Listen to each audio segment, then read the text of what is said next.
لأول مرة على اليوتيوب قدرت إن أنا أشغل شات جي بي تي من على الواتساب، وطريقة سهلة جدا أحسن من الطريقة اللي قلتها في الفيديو اللي فات. لأن في الفيديو اللي فات كان فيه تفاصيل كتيرة، بتعمل VPN وبعد كده بتعمل رقم أمريكي وبعد كده بتسجل في شات جي بي تي، فكان الموضوع صعب إلى حد ما.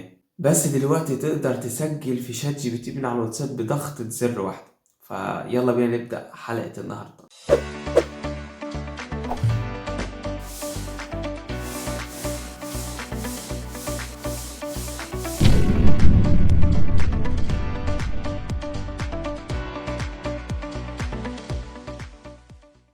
السلام عليكم ورحمة الله وبركاته. كنت بصلي صلاة الفجر وجيت أفتح المتصفح عشان أبحث عن حاجة معينة. فوأنا بقلب فلقيت المقالة دي How to use ChatGPT on WhatsApp. الموضوع جذب انتباهي وبدأت اللي أنا أتبع الخطوات اللي كانت موجودة في المقالة، وبعد كده جيت أصور الفيديو ده، والفيديو ده بتصور الساعة 5 صباحا. أنا دخلت على اللينك اللي كان موجود في المقالة، وبعد كده دخلنا على صفحة اسمها shmooze.ai. فلقيت في الصفحة ديت كلمة اسمها ستارت شموزنج، وديت كانت من ضمن الخطوات اللي كانوا بيقولوا عليها في المقال. فضغطت عليها فحاولت ان انا اشوف هل ده حقيقي ولا لا.